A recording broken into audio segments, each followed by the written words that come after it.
Still tuned in to News and Views with myself, Salalo Makudir. The time is 8:56, so 4 minutes before the top of the hour, and we're going to be switching gears to a very, very concerning story at the moment. When we talk about children starving to death, our minds often go to Gaza or famine-stricken conflict zones across the globe or here in Africa. But this story isn't about war-torn lands. It's about right here in South Africa, especially, particularly in the Eastern Cape in Nelson Mandela Bay, where more than 2,000 children have died of hunger in just 1 year. Yeah, let that sink in. In a country with supermarkets overflowing with food and budgets big enough to feed entire provinces, children are dying from nothing more than a lack of food. According to a shocking investigation by the South African Human Rights Commission, communities in places like Zwede and Motherwell are seeing rising child deaths from chronic malnutrition, and government departments are failing to coordinate even the most basic responses. And to help us make sense of this tragedy and the systemic breakdown behind it, we're joined by Dr. Eileen. She's the Eastern Cape head of the SA Human Rights Commission. Doc, thank you so much for joining us. Welcome to Salam Media. Really appreciate you giving us time this morning, and good morning. Morning to you and morning to your viewers. Doctor, this report is quite harrowing. More than 2,000 children dead from hunger. What did your investigation uncover about the actual conditions on the ground in some of these areas in Nelson Mandela Bay? So let me perhaps give you and your viewers a background of this investigation. So it's an honor also to speak about the Human Rights Commission's mandate a little bit so that we can create a context from where we're moving from. So the Commission is a constitutional body. We have been created by Chapter 9 of the Constitution. And our mandating legislation, as well as the Constitution, tells us we need to investigate and monitor and promote a human rights culture within this country, and also have a look at potential human rights violations. Now, one of the ways in which we do that is through our protection mandate. And 2 years back, we did note a report about the return of funding from the Department of Social Development to the National Fiscus. I think it was about 70 million rand.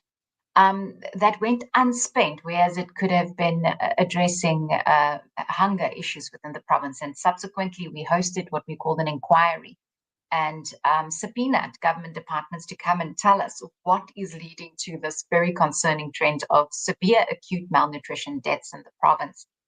Now, unfortunately, that Cello has led us to make a lot of findings against stakeholders because we found that there was gross human rights violations when we speak about children dying of hunger.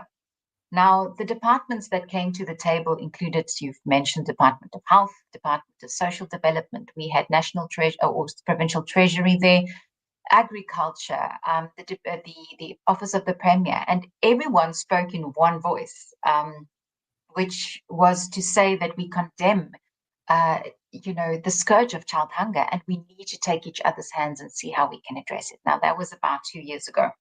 Last year, the Commission, one of our mandates is also to monitor the observance of human rights and also monitor the outcomes of our recommendations and findings.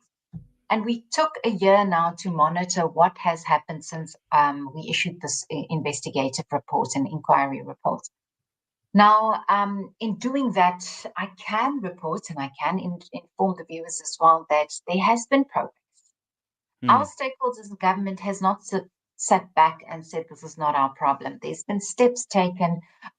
We've even got a policy now that was not available before our investigation. It's the Draft Provincial Food and Nutrition Security Plan, which was completed in the province as a result of this investigation. So all of this has been steps taken towards addressing this issue.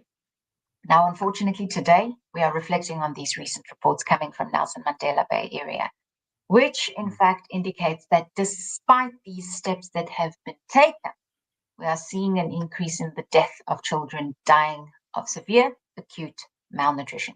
And this is where we are today. So where would you say the actual breakdown is happening? Is it political will? Is it departmental coordination, or just sheer neglect that leads us to where we are at this moment?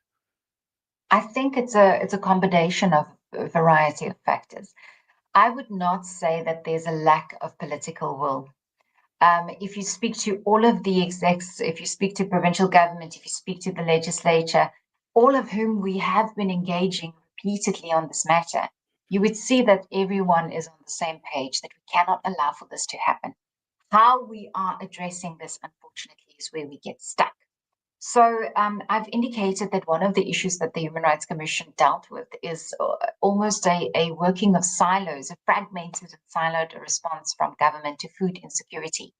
And what I love that you mentioned at the beginning of the session was that our grocery shops are full of food and we have kids dying of hunger. How does that connect with each other? Because remember, Zelela, we are not a food scarce country. We are a food insecure country. The differentiation and the importance of that differentiation is where we then unpack that. I think it's about one third of produce within our country ends up in landfill sites. So our food wastage is so big, but at the other end, we have children who are dying of hunger. Now, how do we connect these two issues, and how do we make sure that we are not working in silos? How do we empower small-scale farming? How do we empower food gardens within our communities, our schools, our universities, where we surely know students are also subjected to hunger? So it's a question of coordination. It's a question of urgency. And it's also, perhaps in my own personal a question of throwing out the playbook on how we are used to dealing with matters. Now, why am I saying that? One of the recommendations we've made as the Commission to the government is to say, declare a state of disaster. Because surely when we look at the Disaster Management Act as well, when we look at a community being unable to address their own concerns and crises, that is where we can trigger the Disaster Management Act, which then in turn triggers the release of funding to address this matter and this scourge. Now that perhaps in our view is where we are now. It's a crisis. We cannot go on and face the death of another child. And surely, and I want to just reflect again, you are making reference to statistics that are available from the Nelson Mandela Bay Area. This goes bigger. It's a provincial-wide scourge and national-wide scourge. We're looking at a 33% unemployment rate within this country, so SLA, and we need to also rationalize that surely that means more than just the Nelson Mandela Bay Area parents and caregivers are struggling with providing access to food to their children. One thing that I think your report has pointed to is a somewhat collapse in service delivery between the South African Social Services Agency, SAHRC, and the Department of Social Development, and also local municipalities. Can you explain to us, just briefly, that chain and how its breakdown has also allowed these deaths to happen? So this, as a lot of other intergovernmental processes, requires the involvement of a plethora of stakeholders. Now, I would say it starts right at the top, and that's also, you can reflect on our report on that as well. The child support grant, is too little for even meeting the food poverty line. Now, what do we say when we speak about that? It means the money that we are providing to vulnerable communities, vulnerable caregivers, does not even meet the requirements of a nutritious meal for children. So we are failing there as a start, because the Commission has also advocated for the increase of this child support grant to allow children to at least have access to nutritious food on a daily basis. Now, the second thing is, and that is also supported by worldwide research and UNICEF, but in particular as well.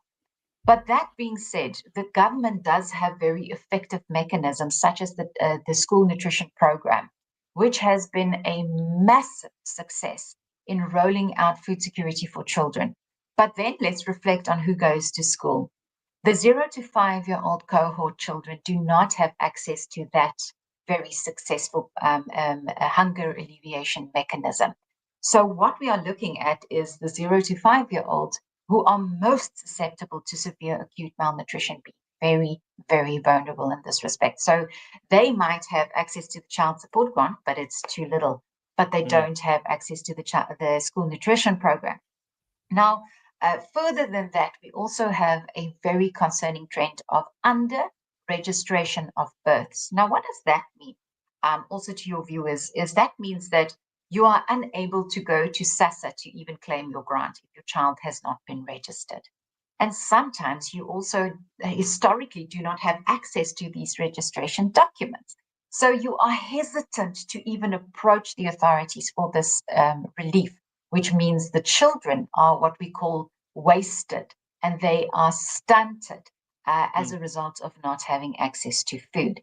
So there's a multi-sectoral integrational method required, which has been undertaken, but it is not giving us the results that are needed. And that is clear from the new statistics that are being revealed by the Department of Health.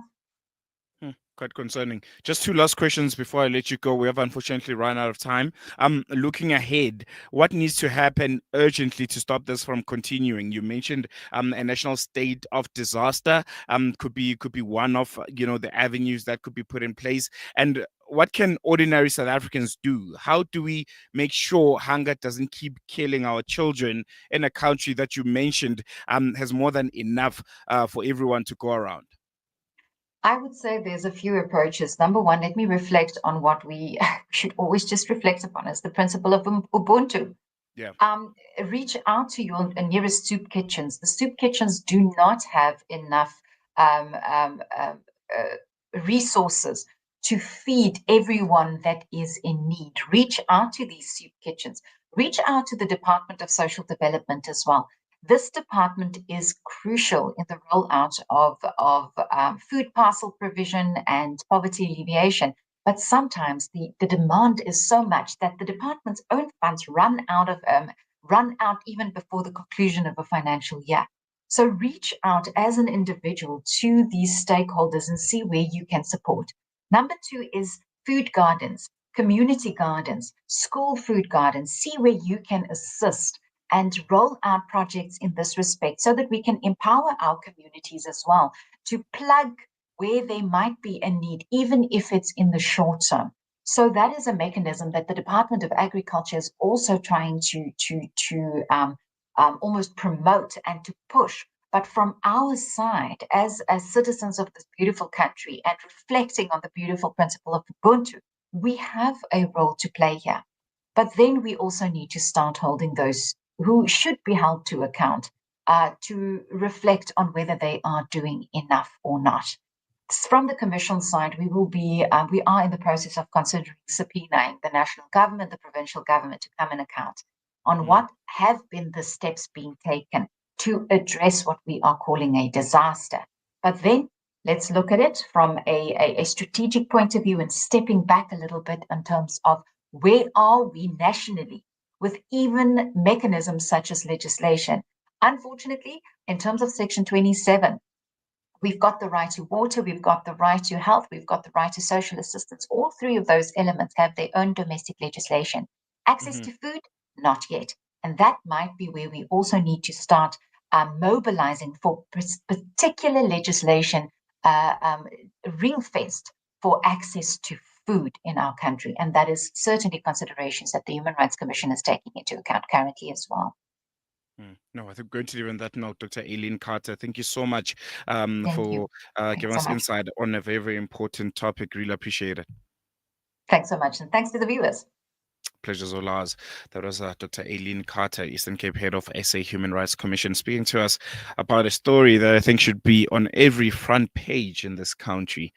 More than a dozen children dead. Not because of war, not because of a drought, but because of failure of governance, a failure of care, and a failure of basic humanity. Ubuntu, as Dr. Eileen Carter mentioned there. South Africa is not a food scarce country, man. South Africa has food. South Africa has money, which is clearly lacking urgency. And most importantly, accountability from those that are in power, from the decision makers who can turn this around literally overnight. And it's up to us now to hold them accountable, as Dr. Eileen Carter mentioned there. But most importantly, to also get involved. Because this is really concerning. It's disheartening. Going to take a quick break. You're still listening to News and Views here on Salam Media. We'll keep following the story because it's very, very important, and silence isn't neutral. It is part of the problem. See you after this.